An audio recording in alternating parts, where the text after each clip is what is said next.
이게 다 조작이었다니요. JTBC가 단독 입수한 검찰 내부 녹취록에 정치권이 그야말로 초토화됐습니다. 이재명 대통령은 SNS를 통해 추악한 범죄라며 극대노했습니다. 모두를 충격에 빠뜨린 그 음성 파일 바로 공개합니다. 이재명 대통령이 이 기사를 이제 링크를 걸어가지고 한마디 남겼죠. 네. 정의 실현을 하라고 국민이 맡긴 수사 기소권으로 누군가를 죽이고 빼앗고 감금하기 위해 하는 증거 조작 사건 조작은 일반 범죄자가 저지르는 강도나 납치 살인보다 더 나쁜 짓입니다. 라고 하면서 기사를 공유했어요. 그렇습니다.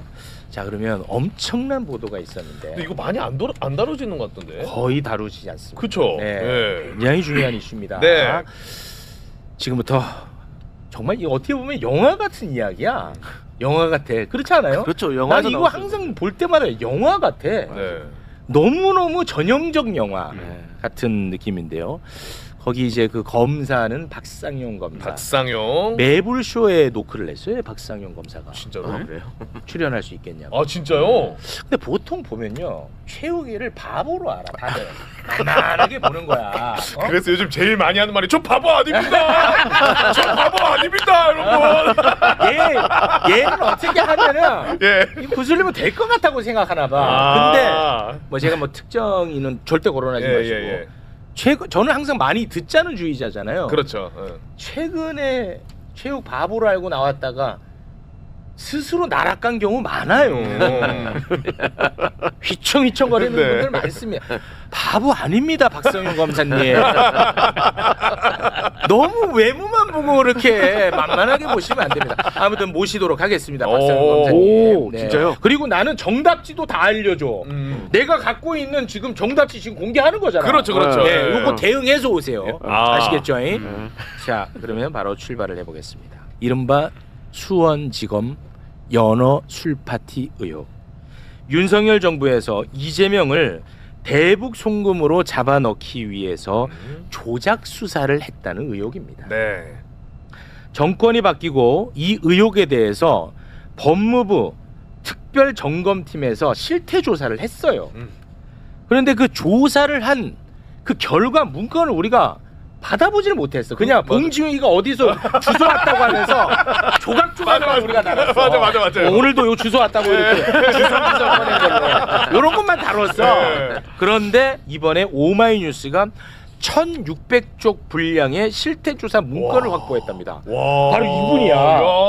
이분이라고. 네. 이 쓰레기 뭐 주소 온 거 아니 봉지웅하고 다르더라고. 문건 전체를 전체 1,600쪽 맞아요? 요거 확인하고 갑니다. 1,600이 넘습니다. 어. 1,600쪽이 넘고 1,600 한 25페이지 정도 된다고 보시면 돼요. 좋다. 자, 이거를 이제 다 확보를 한 상태고 지금 계속해서 후속 보도를 낼 거죠. 지금 나오고 있습니다. 나오고 있군요. 방금 전에도 나왔어요. 방금 전에 나왔어요. 네. 제가 그건 못 봤거든요. 네. 자, 공개된 내용을 보면요. 검찰이 이재명을 기소하기 위해서 어떤 식으로 일을 처리해 왔는지 그 과정이 눈에 좀 그려집니다. 네, 여러분은 영화 보듯이 따라와 주시면 되고 박상용 주인공은 요거를 보고 대응해서 나타나시면 될 것 같습니다. 아 좋다. 이거 정리 딱 하고 싶다. 정리 깔끔하게 갑니다. 네. 김성태 쌍방울 회장은요. 쌍방울에 대한 수사를 피하기 위해서 태국으로 도망을 갔어요. 그렇죠. 예. 네, 도망갔죠. 그러다가 2023년 1월 17일에 한국에 잡혀서 돌아옵니다. 공항에서 도착하자마자 김성태가 어떤 이야기를 하냐, 그것도 이재명에 대해서 어떤 이야기를 하는지 초미의 관심사였어요. 네. 그때 김성태가 한 말입니다. 자, 전한 적도 없고 전화번호도 알지 못하고 이재명 대표를 전혀 모른다. 이렇게 얘기를 했어요. 들어와서. 그리고 나서는 이제 잡혀 들어가죠. 네. 수원지검에서 열흘 뒤 김성태의 진술은 완전히 바뀝니다. 자, 이재명의 방북을 위해 북한에 송금을 했다. 와. 열흘 전에는 전혀 모른다고 했다가 싹 바뀌죠. 예. 수원지검에 손을 타고 나서 자, 3월 10일에 요거는 근데 빼박인 게 3월 10일 녹취록이 이번 문건에 다 들어가 있어요. 녹취록이. 요건 녹취가 존재하는 것을 법무부에서 녹취록으로 작성한 그렇습니다. 거예요? 그 문건 속에서 그 김성태가 접견인을 만났을 때 그 상황을 수원구치소에서의 그 상황을 녹음 파일을 녹취록으로 만든 버전을 이번에 입수합니다. 좋아. 이거 확실하네. 이건 뭐 깔끔하네. 네. 박상희 형 이거 어떻게 문제 풀라고 나올라 그래. 쉽지 않을 텐데 이 문제 풀기가. 이 사법고시보다 더 어려울 것 같은데. 3월 10일 김성태가 본인의 지인하고 접견을 합니다. 구치소에서. 그 접견한 걸 녹음을 했고 네. 녹음한 걸 녹취록으로 딴 거예요. 네. 3월 10일 접견 내용 소개 부탁드립니다. 자, 김성태가 이렇게 얘기를 합니다. 끝날만 하면 또 뭘 또 내놓으라고 하고. 뭘 내놓으라는 거냐? 내가 은행 금고요? 뭘 또 내놔? 있어야 내놓을 것 아니요. 진짜로. 띡 뒤에 이제 이게 요건 욕이에요? 예, 아, 욕입니다. 욕입니다. 거칩니다. 네. 거친 욕이에요. 그리고 거친 욕. 이재명이 돈 줬다고 있으면 줬다고 하고 싶다. 거짓말 아니고 띡 까고 열받아가지고 띡 들이 띵거 다 지금 욕입니다. 욕. 예. 검사들이 하는 짓들이 수법들이 똑같네. 직업이 그래서 그런지 몰라도 뭐 땡땡땡들이 정직하들 못해. 아 더러운 놈의 땡땡들 아주 듣던 말던 땡땡 나가기도 싫은데 아 땡 같은 것들 아주 거칩니다. 사실은 이거 하나만으로도 끝났죠. 끝난 거잖아요. 야, 끝났죠. 있어야 내놓을 거 아니냐. 있지도 않은 거를 이 검찰이 계속해서 더 내놓으라. 이재명 관련 더 내놓으라는 거야. 네. 사실은 여기서 끝났어. 네. 그런데도 하도 우겨대니까 더 들어가겠습니다. 4월 18일 접견 대화를 보면요. 검찰이 이재명을 엮으려고 한다는 사실을 여실히 우리가 볼 수가 있습니다. 4월 18일 내용 소개 부탁드립니다. 자 김성태가 또 이렇게 얘기를 합니다. 검찰이 이재명이 그것도 대북 송금 뇌물로 기소하려고 하고 있더만 제3자 뇌물이 100억 이상이면 그것도 2년 6개월 이상이요. 그거 기소한다고 그러지. 이렇게 얘기를 합니다. 이제 얘도 처음 들은 거겠지. 그렇죠. 야, 가서 보니까 그거. 야 이재명을 대북 송금으로 엮으려고 하네. 뭐 이렇게 이제 본인도 처음 접하고 이거를 얘기하는 것 같습니다. 4월 28일 접견 대화를 보면 김성태가 지금 검찰이 하는 짓을 보니까 야 이거는 뭐 증거도 없는데 검찰 얘네들 너무 무리하는 거 아니야? 하면서 김성태도 놀래. 아 본인도 지금 이게 지금 나와 있는 것도 없고 이거 너무 검찰이 무리하고 있다고 생각을 했나 봐. 네. 그거를 여실히 또 드러냅니다. 한번 보시죠. 자 오후에 가면 다음 주나 미스터리 이화영 부지사. 이화영 수사할 것 같아. 그렇게 되면 아마 기소할 것 같아. 그쪽으로 태풍 싹 물러가 버리는 거지 뭐. 이렇게 얘기를 하고요. 이화영이가 아니고 이재명이 한대. 이재명 이렇게 얘기를 합니다. 거의 5월 달 되면 6월 달 7월 달에 저 땡땡 뭐 이렇게 얘기를 하고 그게 제일 크지. 사실은 나중에 세상은 난리나 버리지. 내가 볼 때는 그게 되려나 의심스럽더라고. 본인도 지금 못 믿는 거예요. 된다고 하더라고. 또 북한 놈들이 없어도 정황이 나오면 된다고 그러는데 라고 얘기를 하는 겁니다. 와, 약간 톤이 이런 거였나 보네. 내가 볼 때는 그게 되려나 의심스럽더라고. 네. 와, 근데 된다고 하더라고. 뭐 이 새끼들이 된다고 하니까. 와, 북한 놈들 뭐 어떻게? 야 북한 놈들이고 뭐 나발이고 없어도 된다고 하니까. 약간 그 톤이네. 약간 비슷했습니다. 아, 그 호남 사투리를 강하게 쓰는데 지금 곽수산 선생이 말씀하신 그 내용이랑 상당히 톤이 비슷해요. 야 너가 살려야겠네. 아, 광주니까. 죄송합니다. 얘가 호남이거든요. 예. 그렇죠. 예. 와. 오케이. 얘도 놀라는 거야. 근데 보면 알겠지만 가장 중요한 것은 이재명 경기도지사잖아. 네. 이화영 부지사잖아. 그렇죠. 이화영의 폭로가 필요한 거야. 이화영. 그러니까 이화영을 회유를 해야 되는 거야. 이화영. 그래야 지들 입장에서 연결이 되는 거야. 그런데 엄청나게 공을 들였겠지. 5월 5일 접견 내용을 보면 이화영이 뭔가 회유가 될 것 같은 느낌을 받았나 봐. 내용 소개 부탁드립니다. 5월 5일입니다. 아무튼 그 6월까지는 빨리 매듭질라 그러더라고. 이달 말쯤에는 매스컴에 좀 많이 나갈 것 같아. 그 미스터리 결국에는 진술할 것 같은데 그것이 그 북한 돈 준 거 제3자 뇌물 그러게 하려고 지금 폼 잡고 있는 것 같아. 차라리 그걸로 가버리는 게 낫지. 그 새끼도 그 6월 초까지만 끝날 것 같아. 그놈 있잖아. 이놈 말이야. 성남시장. 그 사람 결국에는 이거 기소하려고 하는 것 같아. 목표가. 결국에는 목표가 거기니까 그 새끼들 그 결국에는 그 약간 야, 산다 살아. 예. 이제 정말 이거 안 될 줄 알았는데 이화영이가 회유가 될 것 같은 거야. 자, 그러자 이제 결전의 날이 옵니다. 연어 술 파티가 있었다는 날 특정을 했습니다. 5월 17일로 5월 17일 접견 내용을 딱 보잖아요. 이날이 술 파티 날. 술 파티로 특정이 된 날이야. 그렇죠. 그날 대화를 보면 퍼즐이 그냥 다 맞춰져 버립니다. 5월 17일로 가겠습니다. 야, 오늘 중요한 날이요. 이 결전의 날이야 사실은. 이 세상은 태풍이 오면 태풍을 피할 수가 없다 사실.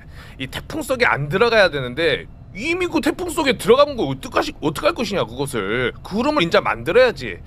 인자 그렇게 노력을 해야지. 우리가 흐름을 만들어야지. 반전시킬 수 있는 뭔가 노력을 좀 해봐야지. 야, 이거 소주라도 한 잔 먹고 이야기하면 조금 편할 판인데 이거. 야, 나도 고민 무지하게 돼 임마. 사실 요거 엄청난 도박이요. 만약에 저것들이 기소해갖고 유죄 나오면 1년 6개월 이상인데 스타트가. 예를 들어갖고 지금 이화영이도 마찬가지 아니냐. 오늘 이게 이화영이도 나온다고 하니까 요거 소주라도 한 잔 먹고 가갖고 이야기하면 굉장히 편할 판인데, 일단은 내가 변호사한테 이야기 해봤으니까 그 물 있잖아. 물은 좀 그 석수 같은 거 그거 한번 이야기 해보라고 해. 흉금 없이 얘기를 좀 해볼 수 있게끔 요 환경을 좀 만들어보면 어떠겠냐. 뭔 말인지 알겠지? 요런. 좋았다. 예. 그래서 실제로 그날 다 나왔잖아. 편의점에서 소주 사죠. 편의점에서 맞아요. 소주 사고 물 사고 네. 그 물 통다리 옮겨서, 예. 다 나와 버렸잖아. 맞아. 아니 뭐 더 이상 뭐가 필요하냐. 아니 박상용아, 이걸 어떻게 이기겠다고. 내가 아무리 바보라도 나한테 어떻게 이기겠냐. 야. 기자님. 그래서 제가 예. 실은 이 보도 쓰면서 밤새서 이제 3일절 저녁에 요 녹취록을 확보를 했어요. 와. 그래서 이제 3월 3일 새벽 4시 반까지 이 기사를 이제 다 썼는데 네. 쓰면서 이걸 딱 송고하고 나서 들었던 첫 번째 감정이 안도였어요.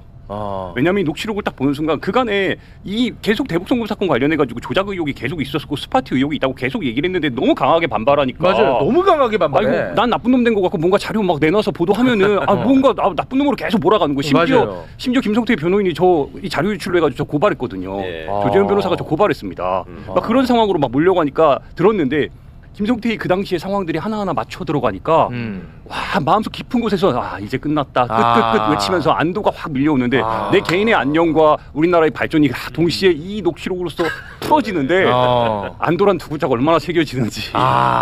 기사를 보면서도 저는 좀 느껴지더라고요. 야, 이거는 사실은 너무너무 깔끔하지 않나요? 끝이네. 이게 정말 너무너무 깔끔해. 이런 완벽하야. 상황에서 항상 써먹는 저들의 말이 있죠. 이 범죄자들은 수시로 말을 바꾸고 상황에 따라서 거짓말을 하기 때문에 이 말을 믿을 수 없다. 이제 이렇게 할 수밖에 없거든, 이런 상황에서는. 근데 이런 말은 이제 믿으면 안 된다 그러고, 지들이 만들어 놓은 말은 믿어야 된다 그러고, 이 사람 진술이니까. 그렇습니다. 직접 관련자의 진술이니까 믿어야 된다. 이게 수법이거든요. 네. 이제 그거밖에 안 남았지. 요 녹취록이 그 당시에 왜 더 중요하냐? 그 당시에 보도 상황과 그 당시에 이화영이 막 회유돼 가지고 다시 돌아오기까지의 그 과정들이 우리가 이렇게 퍼즐처럼 맞춰가다 보면은 하나하나 다 들어온 맞아. 날짜별로 다 맞아. 날짜별로 날짜별로. 다 맞아. 특히 보수지에서 이화영이 막 돌아섰다. 이화영이 네. 이재명에게 이거 보고했다. 이런 내용들이 막 나오는 그 시점이거든요. 그렇습니다. 그 지금 이거 언론에서 보도할 거야라고 하는 그런 말들 있잖아요. 다 맞아 들어가. 다 맞아 들어가. 그리고 아까 여기 있었잖아. 이건 매스컴에 그 많이 나갈 것이요. 맞아. 나오잖아. 다 맞아 들어가. 그러네. 근데 여기에 보수 방송도 편승을 한 게 제가 방송 나가서 이런 말을 해요. 아니 김성태가 처음 한국 들어왔을 때 이재명하고 일면식도 없다고 했다. 당신 같으면 일면식도 없는 사람한테 800만 불을 줄 수가 있겠냐 위에서. 네. 뭐 율세프냐. 그러면은 그 사람 말을 어떻게 믿냐 그래요. 그렇지. 김성태 말을 어떻게 그럴 믿냐 때는 그래요. 못 그럴 때 믿어, 또 못 절대. 믿어. 네. 그러면 너 김성태 말 듣고 돈 줬다는 건 또 어떻게 믿냐. 다음 아이템 갑니다 이제. 시간이 너무 짧고. 그리고 더 화가 나는 거는 이거는 교정시설 구치소에서 다 도청 감청하잖아요. 그렇죠. 3년 동안 숨겼다는 거예요. 이것을 다. 그게 열받더라고 나도. 걔네들 다 웬만한 주요 어떤 피해자들이나 이 수감자들은 다 듣거든요. 10분짜리를. 이거 3년 동안 숨겨왔다는 거 아닙니까? 그게 열받는 포인트입니다. 이게 그런 게 있어요. 그 한명수 총리 사건에서 그 진실을 밝히신 그 한만호 사장 있잖아요. 네. 그분이 접견 과정에서 한 얘기들은 지들이 다 조작해가지고 증거로 내거든. 이때 이 말이 이거 꾸미느라고 한 말이다. 이런 식으로 이걸 다 증거로 해서 내. 근데 이런 거는 불리하니까 이제 없는 척하고 숨겨놨잖아요. 네. 근데 이게 이제 검사의 객관 의무라는 말 들어보셨죠? 검사는 자기한테 불리한 증거가 있더라도 제출해야 된다. 이게 이 상황의 경황을 그러니까 그 추이를 알려주는 굉장히 중요한 증거잖아요. 이거 네. 절대로 숨겨놓는 거지. 그리고 김성태 씨가 여기서 되게 적절한 단어를 많이 사용했는데 이렇게 보니까 태풍이 몰려오고 있다. 반전시켜야 된다. 그러니까 이게 휩쓸려서 우리도 죽으니까 살아야 된다 이 말이야. 그렇습니다. 그리고 이제 오늘 내가 도박을 하는 거예요. 그러네.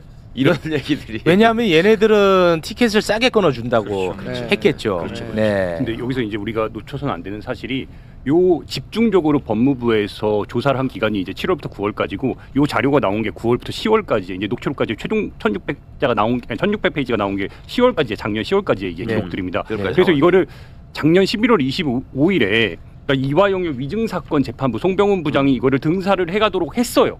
양쪽의 검찰과 변호인단에 가져가라고 했습니다. 근데 그날 다 기억하시겠지만 수원지검 검사 4명이서 네. 이 재판 불리해 그렇습니다. 하고 퇴장하고 나서 네. 털어버렸잖아. 그렇죠. 그냥. 이게 그냥 기피 신청되고 나서 그 등사하라고 하라고 한 내용도 어떻게 됐습니까? 멈춰진 거예요. 그렇지. 그 멈춰지고 나서 그 사이에 수원지법 형사 12부에서 이 검찰의 기피 신청에 대해서 기각하고 수원고법에서 이 항고에 대해서 기각하고 나서 언제 열렸냐 재판이 어제 열린 겁니다.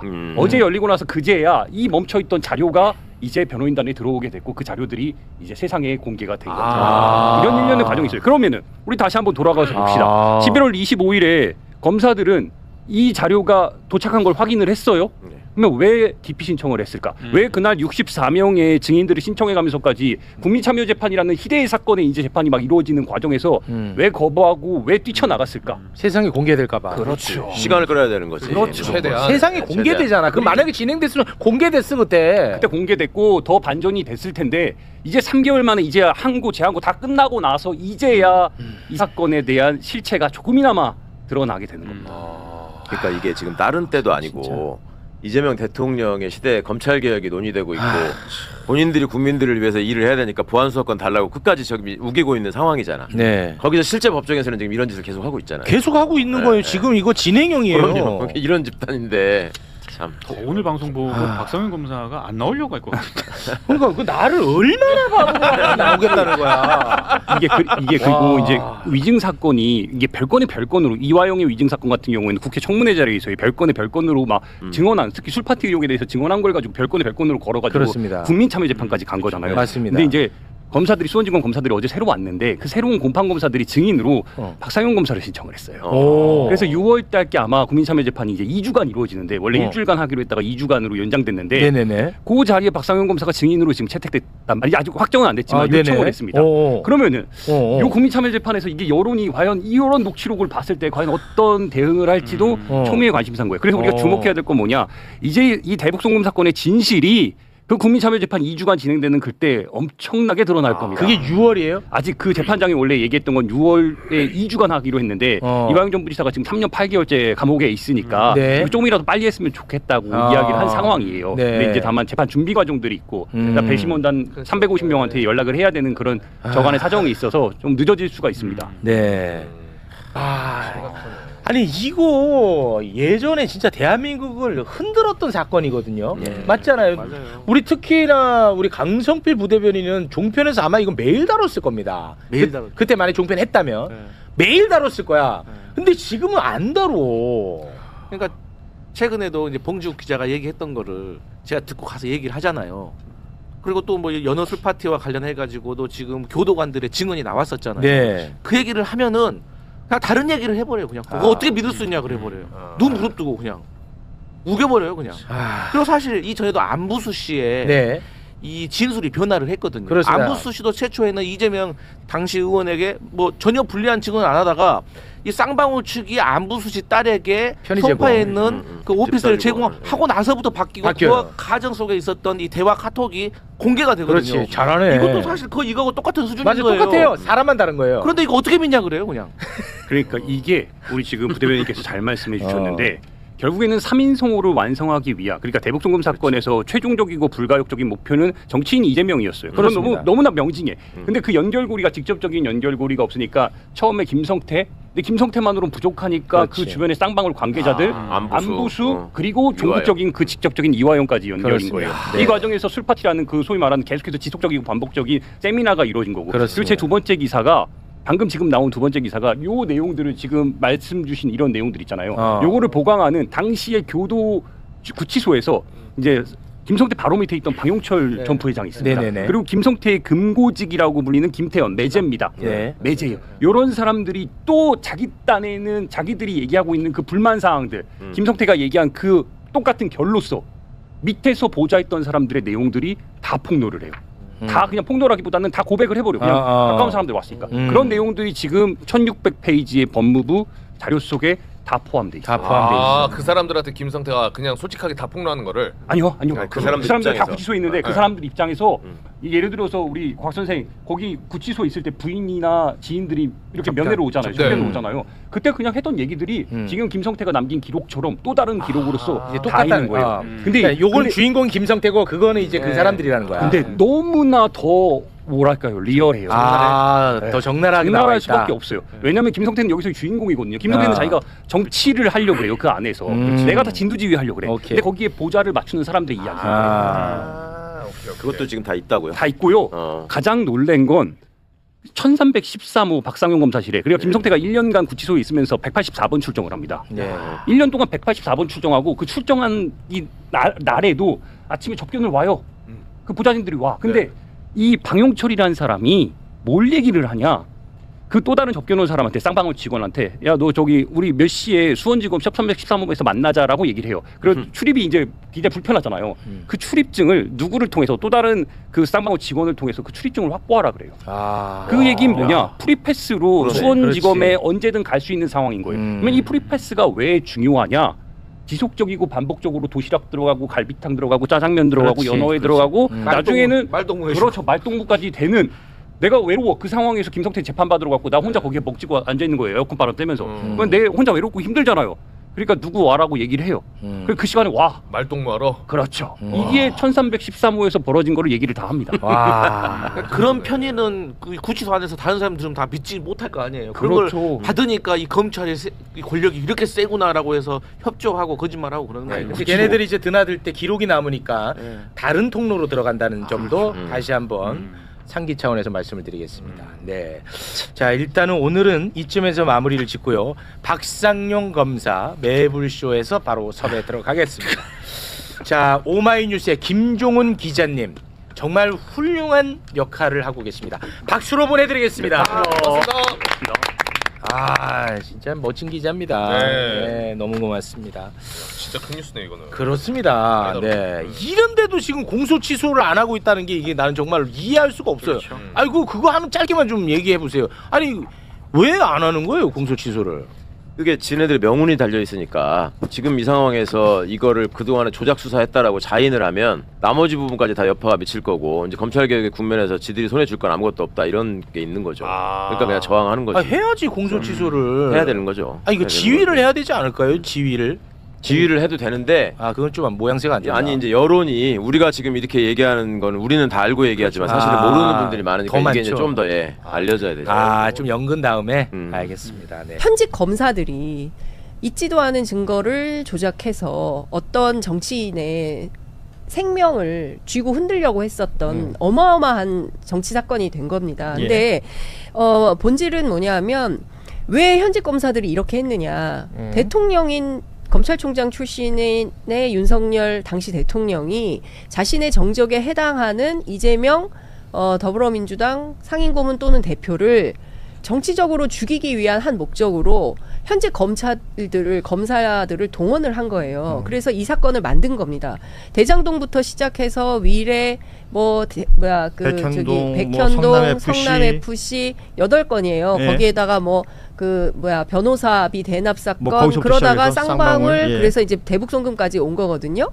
근데 이 어마어마한 서사는 거짓말로 점철된 조작으로 점철된 사건이라는 거예요. 그러니까 이 통으로 놓고 이걸 보고 판단을 해야 되는 거다. 이런 방식으로 동원되면 이거는 민주주의에 대한 기본 파괴인 거예요. 예. 그런 것에 대해서 아무런 문제의식도 죄책감도 없고 뭘 잘못했냐라는 태도로 국회 상임위에 출석해서 현직 검사들이 하는 태도를 보십시오. 특히 당시에 박상용 검사나 이런 사람들의 태도를 보면 이거는 정상적이라고 볼 수가 없는 거예요. 최근에 그 TV조선이었나요? 그 조선일보에 어디 유튜브에 출연을 출연을 했잖아요. 현직 검사가 출연해서 본인의 유리를 위해서 여러 가지 발언들을 했던데 이런 것들부터 시작해서 우리 김정환 변호사 곧 가셔야 되니까 이 건에 대해서 총평 및 그 우리 김영환 변호사 생각하시는 문제에 대해서 좀 정리를 해주시죠. 우선 접견 녹취록이라는 것에 대해서 간단하게 좀 먼저 설명을 드릴 필요가 있는데 변호인 접견이라는 거는 재판과 관련된 방어권 보장과 관련된 여러 가지 전략을 서로 이야기하기 때문에 예.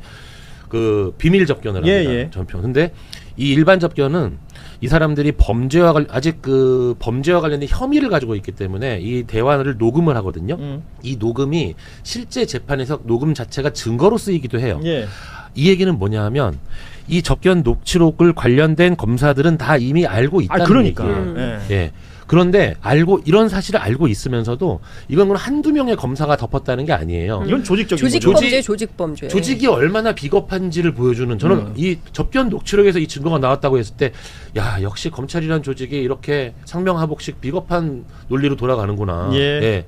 그 생각을 먼저 했었어요. 이게 진짜 이게 한 명의 검사가 이걸 이렇게 마음을 써가지고 드는 게 아니고요. 이 관련된 내용을 수사하는 검사, 공판 검사 이런 사람들이 쫙 다 이 내용들을 지금 알 수밖에 없는 상황이거든요. 그래서 우리 아까 장성 기자 말씀해 주셨지만 이런 검찰이 조직적으로 뭐 한두 명의 검사가 아니라 아니면 뭐 미필적 고의 등등까지 갖다 붙이면 이 검찰 조직 전체라고 봐도 그렇죠. 무방하다고 그래서 없어지는 보는데요. 거예요. 예. 찌질은 그러면 했으니까. 이 행위에 이득을 보는 자는 누구이냐? 그러니까 예를 들어서 이재명이라는 정치인을 이렇게 범죄자로 만들어 가지고 그것도 중범죄자를 만들어 가지고 없애려고 했던 그 일의 이익을 보는 자 누구이냐?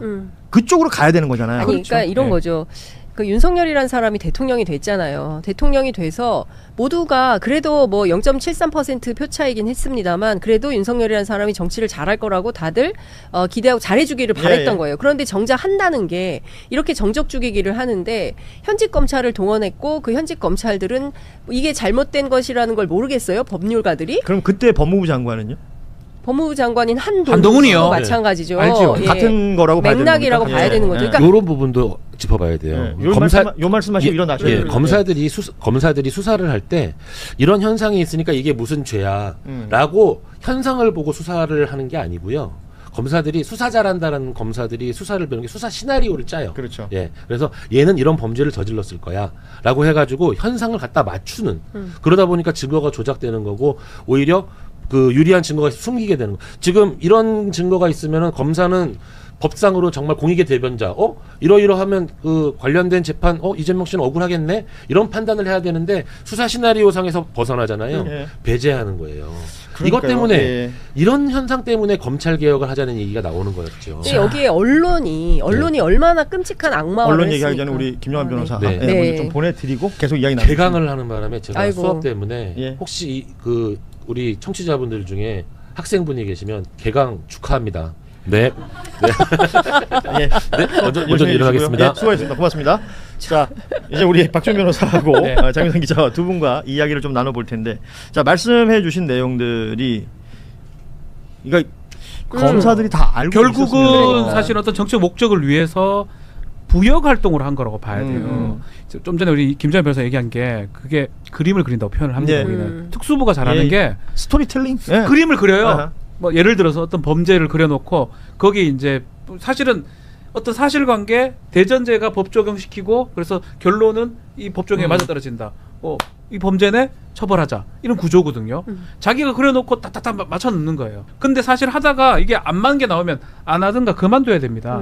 그리고 중간에 통제되는 과정에서 잘못된 게 있으면 야 뭔데 뭘 갖고 왔냐 이러면 그렇죠. 그래서 수사권과 기소권을 분리하자고 하는 거예요. 이런 짓을 했기 때문에. 그래서 결재권마다에 뭐가 있을 다 텐데 있죠. 그것이 다 통과됐다는 근데 거죠. 이거는 한 몸이 돼가지고 대통령을 정점으로 해서 윤석열이 뭐 법무부 장관, 예컨대 검찰총장, 그 중앙지검, 수원지검 부장, 그러니까 평검사까지 다 똑같이 그냥 그렇게 한 거라고 봐야 되거든요. 그러니까 지금 말씀하신 대로 그 그림을 그리다가 비는 부분이 있으면 그만둬야 되는데 거기를 억지로 만들어 넣었다는 거 아니에요? 그렇죠. 지금 그게 그거잖아요. 다 그래서 나온 거잖아요. 연어 같은 거 예. 사맥이고 뭐 예. 협박도 그때 하고 그랬어요. 회유도 하고 처음에 하면서 대부 그거는 말도 안 되는 얘기였어요. 아니, 그러니까. 변호사 대납이었거든요. 저는 뭐 이 사건 좀 관계도 있어서 말씀드리기 조심스러운데 갑자기 대북 송금이 나왔길래 이게 뭔 소리였니까 어떤 놈이 머리를 쓴 거예요. 그러니까 야 이거 대북으로 가보자. 제3자 뇌물로 가는 거예요. 맞습니다. 예. 대북 송금을 해서 김정은이가 받아 처먹은 거 되면 이거 야 그림 재밌네. 이거를 보고를 하니까 거기에 맞는 증거들을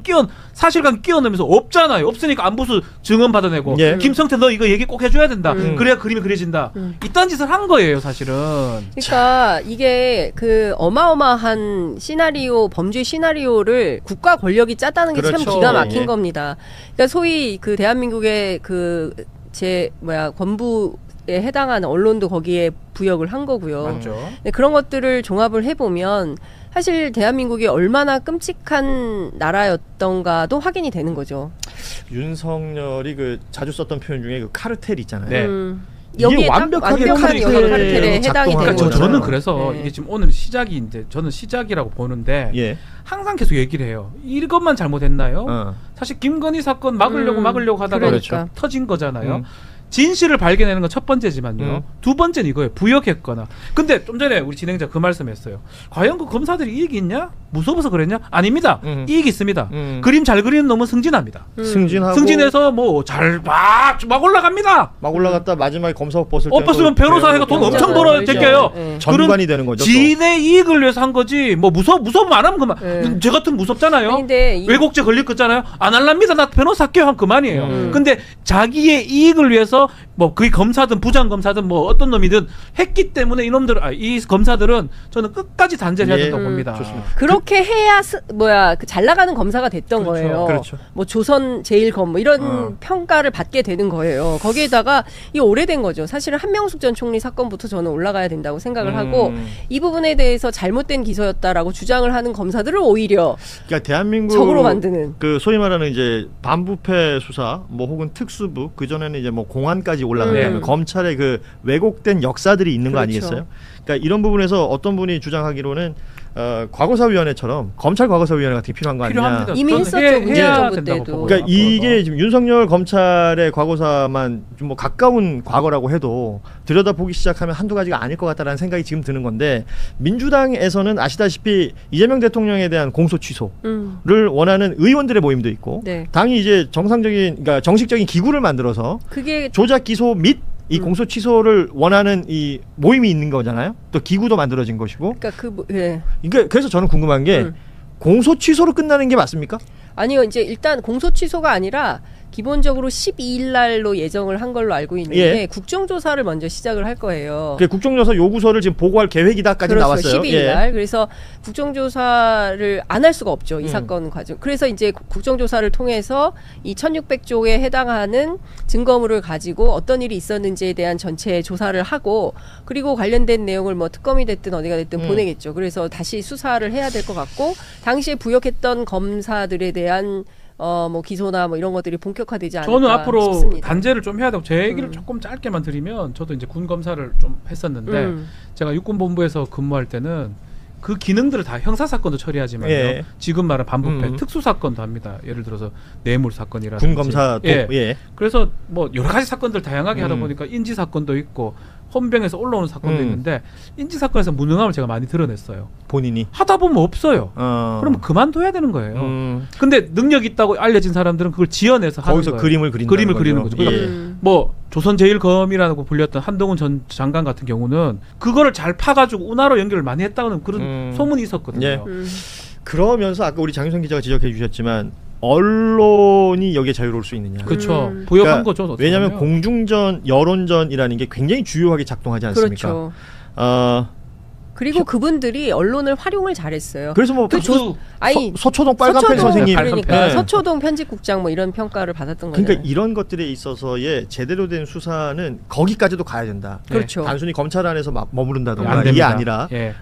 더 많은 영역까지 볼 수 있는 이 국정조사가 됐건 향후 수사가 됐건 필요할 것이다라는 생각을 지극히 자연스럽게 하게 됩니다. 그렇게 돼야 됩니다. 그런데 이제 어찌됐건 국회가 민주당만 있는 것은 아니기 때문에 지금 국민의힘에서 이 부분은 국정조사에 있어서의 어떤 뭐랄까요 협조 동의? 안 하겠죠. 아니 왜냐하면 국민의힘이 자유로울 수가 없어요. 그러니까 국민의힘도 그러면 그 세력 중에 하나였다. 그러니까 그렇죠. 제가 아까 말씀드렸지만 그 여기 이렇게 한 이게 우리가 늘 보던 작품이에요. 사업 예, 작품이에요. 이를테면 그 검찰이 흘리면 언론이 단독 보도라는 이름으로 일단 기사를 쓰고 그걸 가지고 국민의힘 같은 보수 정당이 논평을 하죠. 예. 그러면서 확대 재생산을 하는 것이고 이걸 또 언론이 받아서 또 쓰는 거예요. 그러니까 예. 일종의 삼각 동맹이에요. 국민의힘, 야당, 그다음에 검찰, 보수 언론 이 삼각 동맹이 대한민국의 정치를 끊임없이 이렇게 그 후진적 상황으로 만든 겁니다. 그리고 특정한 사람에 대해서 끊임없이 악마화를 한 거죠. 그 최근에 이제 국회의원들 얘기를 지역에서 올라온 국회의원들 얘기를 들어보면 부산이나 TK에서나 완전히 악마화된 이재명이라는 사람에 대해서 다시 평가를 하게 됐다. 막상 대통령 되니까 잘하네. 그러니까 일은 잘하되 뭐 이런 것들이 평가를 많다는 한다는 거죠. 거예요. 예. 근데 과거에 이재명이라는 사람에 대해서 많은 그 유권자들이 안 좋은 인식을 갖게 된 건 바로 이런 사건들 때문에 그런 거거든요. 그러니까 가치 판단이 왜곡이 있을 수밖에 그렇습니다. 없었다. 예.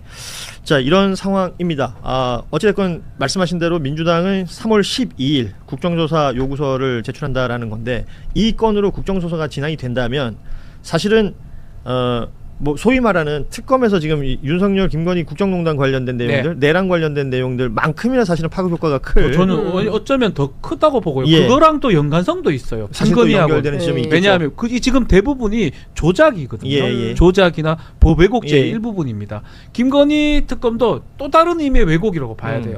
그러니까 이 것들을. 윤석열 정부 3년이요. 뭐 꼭 그 대통령이 된 이유가 아니더라도 검찰총장 시절부터 생각해 보자면 그 몇 년간이 대한민국이 도대체 어떻게 돌아간 거야라는 생각이 드는 거예요. 엉망진창이었습니다. 그래서 그 부분을 정확하게 밝혀낼 필요가 있겠다. 여기에 그러려면 저는 그걸 먼저 해야 돼요. 심우정이나 이원석이나 그때 당시에 중요 인사들이 예. 제대로 조사를 한 번도 안 받았어요. 이창수도 마찬가지고요. 예. 이 지검장 했던 사람들 검찰총장이나 이런 뭐 법무부 장관 전 법무부 장관도 책임을 져야 된다고 보고요. 그래서 그런 것들을 국정조사를 한다면 그것까지 조금 해내야 된다. 그러니까 2차 특검이 정말 역사적인 그 막중한 책임감을 가지고 제대로 똑바로 수사를 해야 된다라는 생각을 합니다. 그러니까 이게 저는 그런 생각 들어요. 어떨 때 보면 이제 특검이 뭐 이거밖에 못했어 이런 생각이 들기도 하는데 진짜 뭐가 많아요. 많죠. 너무 많아요. 네, 물리적으로 시간, 인력 굉장히 더 있어야 될 것 같다. 그래서 모르겠습니다. 지금 뭐 너무 성급한 생각인지 모르겠으나 2차 특검으로 끝날 일인가? 그 뒤로 만약에 이게 법이 정해진 날짜가 다 되고 나서 뭔가 부족하다. 그리고 또 무언가가 나온다면 계속해서 이것은 검찰 과거사위원회 같은 어떤 조직을 통해서 그 계속적으로 기구가 필요하지 해야 되지 않겠는가라는 않을까. 생각이 들 정도의 상황들이 계속해서 노출되고 있습니다. 그래서 그런지 말이죠. 김성훈 전 경호처 차장 뭐 저도 가서 불꽃놀이 했다, 뭐 다금바리를 뭐 UDT 출신 시켜서 잡았다, 뭐 지금 막 쏟아지지 않습니까? 예. 본인들의 이익에 뭐랄까 최대한 충실하다 보니까 처벌을 적게 받고 싶으니까 지금까지는 소문으로 돌았거나 취재 내용으로 보도로만 나왔던 것들이 당사자의 입을 통해서 나온단 말이죠. 확인이 됩니다. 예, 이 김성태 접견 녹취록도 저는 같은 맥락이라고 보거든요. 그러니까 이렇게 진실이 드러나야 되는 거예요. 예. 시간이 뭐 거의 다 됐는데 국민의힘 얘기 좀 짧게만 하고 마무리하도록 하겠습니다. 어제 거리로 나갔어요. 뭐 에피소드랄까요? 해프닝처럼 벌어진 것은 현역 의원이 82명이 있었고 당협위원장들까지 하면 뭐 100명이 훨씬 넘는 사람들이 나왔는데 집회 신고가 안 돼가지고 이 사람들이 말도 못하고 피켓도 못 들고 걸었다는 거 아닙니까? 뒤에 윤호개인이 있었다는 거잖아요. 그렇죠.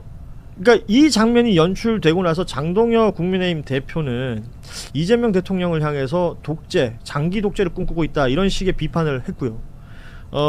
그 말이 도대체 어떤 형태로 소비가 될까라고 생각했는데 언론에서 그러니까 그 말에 대한 사실관계를 확인하는 것이 아니라 이런 말 했다만 보도를 하니까요. 참 큰일이에요. 그러니까 무슨 뭐 경주마식 중계 보도 뭐 이런 문제들을 계속 지적을 하는데, 그러니까 좀 최소한의 어떤 저는 언론도 뭐랄까 도덕성 이런 거 좀 필요하다고 생각해요. 그러니까 이게 가치 판단을 해야 되는 거죠. 이게 잘하는 건지 못하는 건지, 이게 필요한 일인지 그렇지 않은 일인지, 이걸 어떻게 각을 세워야 되는 건지. 근데 그런 거 없이 그냥 뭐뭐라며 뭐뭐라고 했다라는 식의 계속 이제 일종의 이제 판단하지 않고 팩트만 전달하는 보도가 이걸 보도라고 할 수 있나라는 생각이 좀 들기도 해요. 최근에는. 아니, 근데 진정한 팩트라면 그 발언의 사실관계나 인과관계는 확인해 주는 것까지 가야 되지 않을까요? 그렇죠. 이 사람이 이 말 했다만 쓸 것이 아니라. 네, 그렇습니다. 저는 그 부분을 어제 현장에 있었던 분들이 많단 말이에요.